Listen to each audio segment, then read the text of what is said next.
Good morning, everyone. Welcome to the first episode of Putting It All Together. This is the Dr. M's Women and Children First podcast, and I am your host, Dr. M. Today, I'm going to take the last three podcasts, episodes number 3, 4, and 5, which comprise the interviews of Dr. Randy Jirtle, Ken Cook, and Dr. Victoria Mazes. These three educators have brought us from ground zero to a higher level now of understanding as to what's really happening to us as a society from a human frame perspective when we look at maternal health, pregnancy, childbirth, and all of the antecedent risk factors as they are related to this entire process.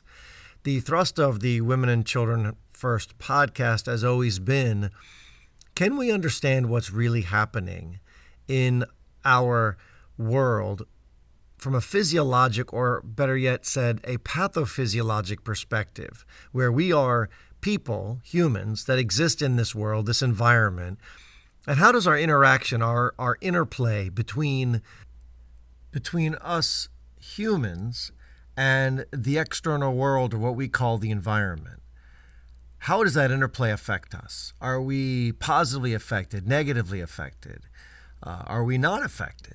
And clearly, these first three educators have shown us what's really happening. So let's start with what Dr. Jirtle taught us. So here we go, right out of the gate with a learning curve steeply provided that shows us the mechanism behind what was otherwise unknown up until 2003.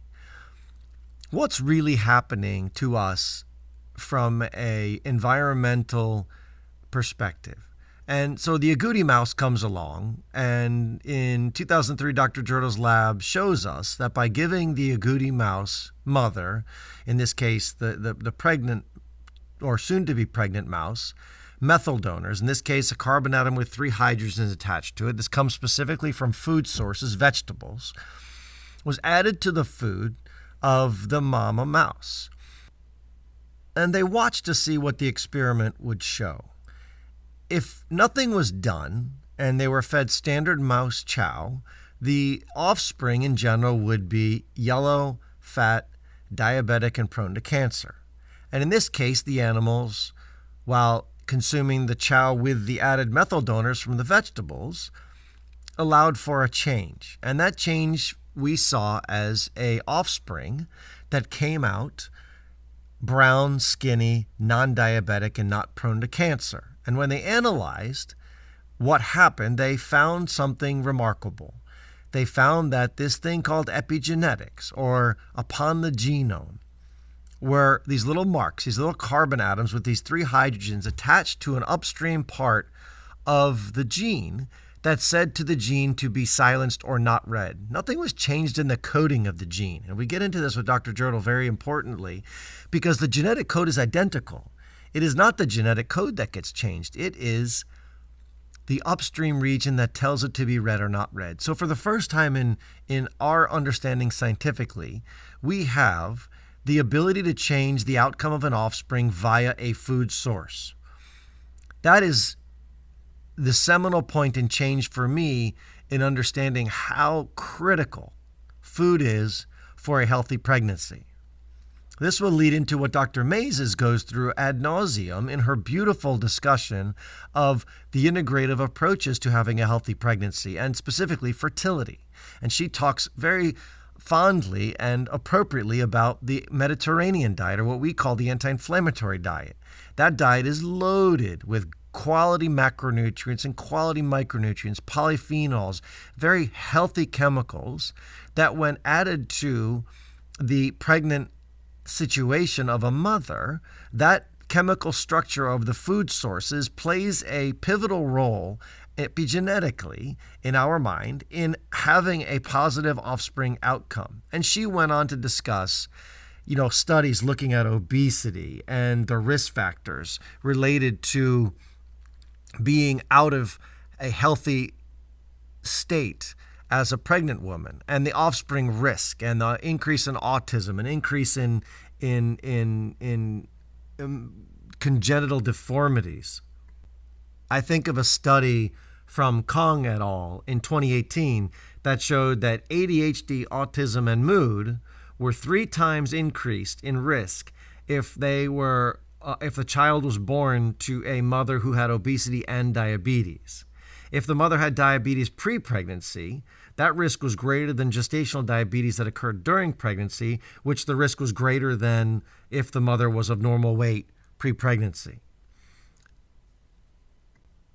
A separate study by Neovius, Neovius et al. In 2017, the British Medical Journal, looked at 1.2 million live births and found that congenital malformations of all sorts of a child would increase with obesity of the mother, and there was a linear association between the obesity severity and the risk of developing a congenital malformation.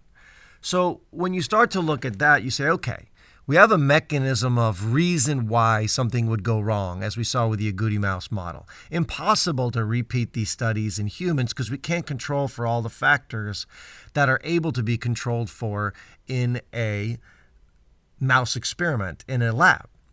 But what we do have are studies that show epidemiologically that these risks do occur. We have mechanistic understanding from Dr. Girdle how these things can occur. And his group later went on, as we learned in his interview, went on to look at what happens if we give a plasticizer, BPA, to the mouse during the pregnancy phase. And lo and behold, they found that it did the opposite. It became a hypomethylator, what's known as a methyl remover.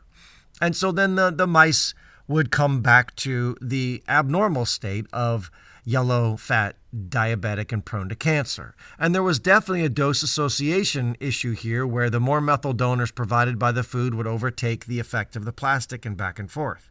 So now we are sitting at a situation where we have really quality mechanistic data in an animal model that likely means that we have a similar problem in humans where we have a push-pull. We have the positive that comes from a food source or what I would consider natural source, and we have a negative that's coming from a synthetic source or a human-derived source. So we have a positive with food and a negative with chemicals, right? We have epidemiologic data showing obesity is a major risk factor. Well, we talked a little bit about what are the problems with obesity with Dr. Mazes. And when we looked at that issue, we found that obesity, which is highly associated with metabolic syndrome, also insulin resistance, these issues are related to abnormalities in sex steroid binding globulin or a protein that carries the sex steroids around. Right? And so if that happens, you have issues with a female who doesn't want high loads of testosterone, which is a male pattern hormone, floating around in the body. And unfortunately, in an obesity state or a insulin-resistant state, that's going to happen. And that puts the person at risk for more problems, including specifically, in this case, fertility issues. So when you look at that and you say, okay, well, what drives insulin resistance? And if you go back to the podcast I did about 2 months ago, there is a very long but really high quality understanding that comes from a bunch of different articles that have been recently published looking at what's the major driver of insulin resistance. Well, it's a double hit theory. It is the consumption of excess fats along with the consumption of excess sugar. So in this case, the fats, the fatty acids, specifically something called diacylglycerol from excess fats, are driving a change intracellularly of the muscle that causes the muscle to become insulin resistant. And by that, it's an issue related specifically to a receptor that's supposed to rise to the cell surface in the presence of insulin to allow sugar to come into the cell and be utilized for energy. In the case of somebody who has excess fat ingestion on board, that doesn't happen. And this evolutionarily probably is completely related to the fact that we did not have periods of consistent food sources. And so we had periods of feast and famine. During the feast, we wanted to store these calories.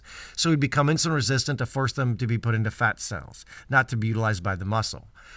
Well, this becomes highly problematical if you're insulin resistant at the same time you're consuming large volumes of sugar.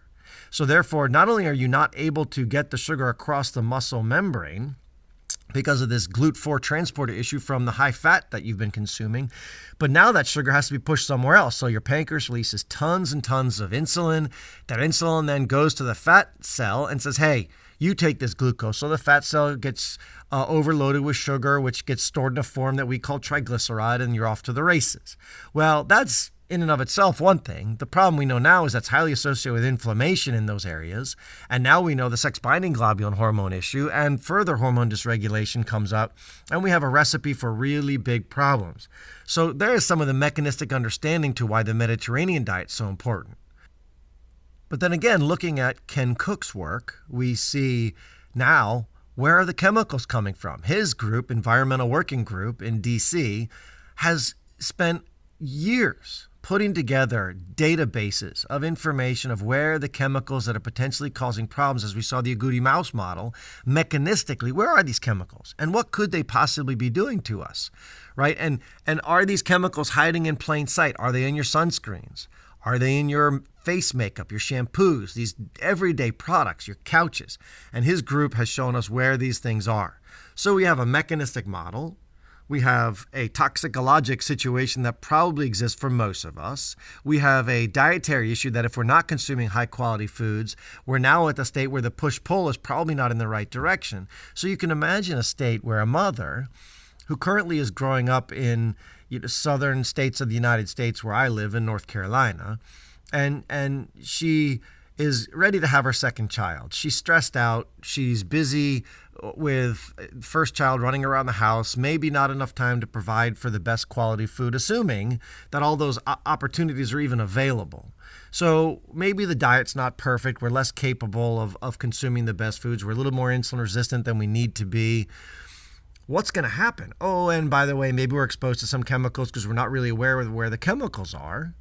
And we can see now how the potential risk factors for increased autism, which we're seeing in high numbers now, one in somewhere around less than 50, where it used to be 1 in 10,000 when I was born, or ADHD, which seems to be every other child these days.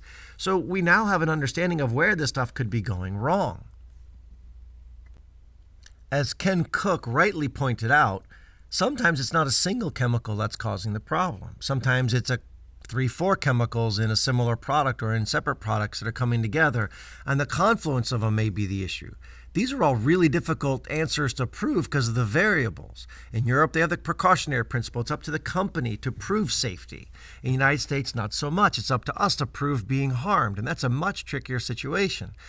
So part of, again, the reason behind my choice for these first 3 interviewees and also this podcast in general is to try and lay the framework for how possibility of disease risk comes to play. What are the mechanisms underlying this? And therefore, can we, as consumers of knowledge, make decisions for ourselves that decrease our antecedent risk of a negative outcome for our child? And ultimately, that's what every podcast moving forward is going to be. I have a few lined up in the next few weeks where we're going to do a deep dive into the maternal microbiome and the microbiome of a child. Specifically, this is going to be the intestines, because that is where you feed 3 times a day food sources, including fiber and non-fibrous foods and bacteria and viruses and things that we get exposed to on top of chemicals. And what are we doing to ourselves day to day through our food issues, right? And we're going to get into some fascinating data that I think everybody's going to want to know. There was some work by Corin et al. That showed the maternal microbiome, which again, for those who don't know what a microbiome is, it is this bacterial source inside our intestines, small and large, mostly in the large, where we have these friends that exist within us and work for us while they eat our food, fiber specifically. We have this symbiotic relationship that we never really understood until the last 2 decades, that these bacteria are metabolically affected by our food and then metabolically affect us. And so we're now learning how this microbiome could and likely does play a major role in pregnancy and the outcomes thereof. So when you look at a mother, all these bacteria floating around in her intestines at conception, that state of her microbiome at conception mirrors that of the child at birth.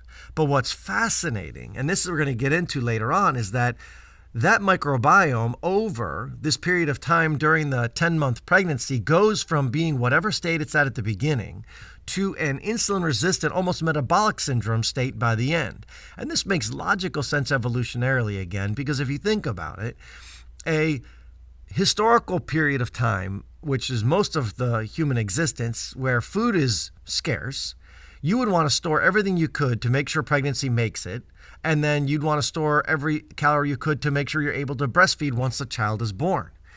In the absence of that, survival would be very difficult. And again, I've said before many times that our genes are specifically involved inside of each cell of our body for our survival and procreation. So if our genes are telling us to do X, Y, and Z for survival and procreation, it's fascinating to me that these bacteria also have a role in helping our survival and procreation. And for them, their survival and procreation by definition, because if we stay alive, they stay alive.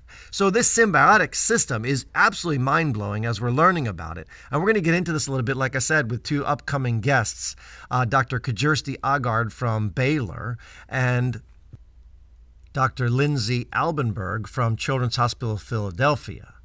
The two experts are going to help us understand from a microbiome perspective of mom as well as child, because they're both experts in their own fields, one in obstetrics and one in pediatrics. That understanding is now going to take us on another journey of what else is going on mechanistically behind the risk factors of disease, right? And this is all going to tie together with what we learned with Dr. Mazes, Dr. Jerdal, and Ken Cook. This framework or web that I'm trying to spin will really help us all make, hopefully, better decisions, because once we understand the reasons behind the why, it tends to be an easier leap of faith to make the decision to do the right thing. And I think most mothers are very, very interested in doing the right thing to have the best outcome for a child that is possible. If we get back to some of the microbiome discussions, so from Korn et al. Again in 2012, if we note that the microbiome of mom shifts during pregnancy from whatever state it's in to this insulin-resistant type state by the end for this calorie storage and survival perspective, what happens if mom has a microbiome made up of these microbes that are already in an insulin-resistant type state at the beginning of pregnancy? You know, we have a problem in America now where roughly 40+% of all women who get pregnant are overweight to begin with and likely insulin resistant significantly. The microbes don't know that this is the case, and so they'll continue to push the metabolic nature of mom towards a more insulin resistant state. And I think this is going to turn out to be one of the reasons we're seeing more gestational diabetes, more frank diabetes while pregnant, more issues with hypertension, preeclampsia. And I think we're going to start really getting a deeper understanding as to why is this happening? Well, when we get into the deeper understanding of why, that why is likely related mostly to problems of microbiome makeup.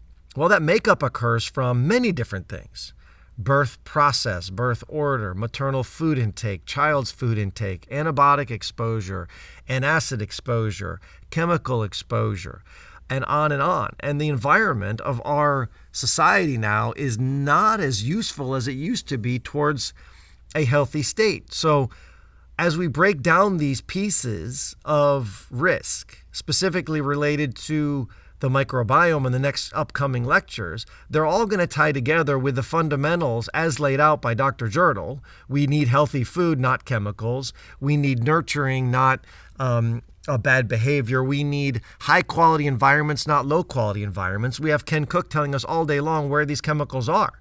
We have the Dirty Dozen and the Clean 15 charts. We have sunscreen charts. We have clean skin cream charts. He has all kinds of information on his site for you to use to make informed choice. That then leads into the excellent discussion by Dr. Mazes. She, in her book, Be Fruitful, has a tour of understanding, the roadmap as to what we need to do as a society to support women and then therefore their children to have the best outcome. Well, what does that mean?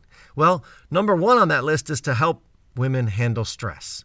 Stress is not good for anybody. And when I say stress, I mean mostly mental stress. So we need to work hard on how do we help people deal with stress? What are the best ways to do that? Meditation, prayer, support groups, time with friends, vacations. Dr. Mays has made a very big point about after you deliver a child, having a longer period of time to help raise that child, 3, 6, 12 months with dad home as well. I know this is very difficult from an economic and a business perspective, but maybe that's one of the major players in our dysfunction as a society. And then food. What kinds of food are we feeding ourselves, right? We know clearly the Farm Bill is an absolute abomination for America.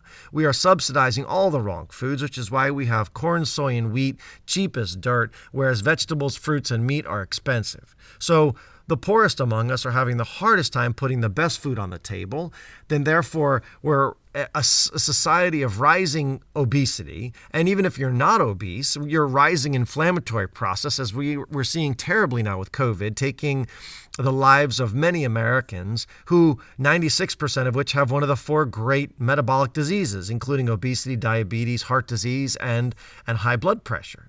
So we need to start looking at that part of the game. How are we getting this food into ourselves? How can we help change that paradigm? How can we get the government to want to care about us enough to take our taxpayer dollars and give us high quality food, right? And then we talk about toxicology. Ken Cook is laying out the framework. We need to look at these things. We need to find where these chemicals are, avoid them, do the best we can to be as healthy as we can, right?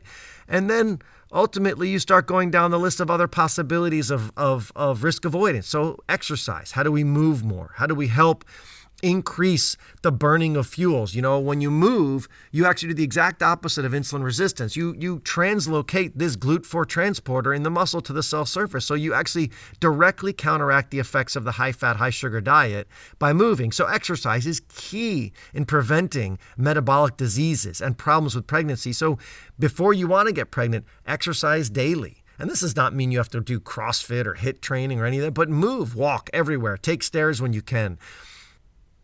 We need to help each other live lives that's purposeful, right? And getting ourselves to a place where we want to choose movement over sedentary behavior because we know the downstream effects are so powerful. And movement's critically important for mood, for metabolism, for immune system function. It's just so critical. And then, sleep. We're going to get into sleep down the road. It's critical to get good sleep. Women, I think, have some special superpower to be able to tolerate less sleep than men. Hopefully someday I'll figure that out. But I think, helping to make sure that occurs. And on and on and on. And so, I'm going to leave you with this. When we hit the next few lectures, keep referring back in your mind to the first 3. And maybe take notes on the first 3 in your head or on paper, so that way the next few start to make sense as a web of understanding that gives us the tools to then add and enrich the web over time with these successive lecturers to give us at the end really broad brushstrokes that eventually turn into fine-tuned brushstrokes that eventually turn into this beautiful painting of pregnancy.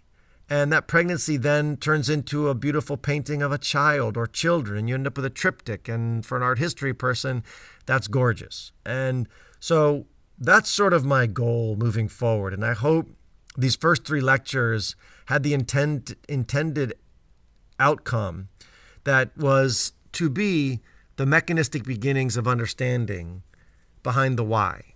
And where we're going from here is to further fill in pieces of this web, this painting, as we go through it, so that at the end, we're all sitting here looking at the same painting going, this makes sense. God had a plan.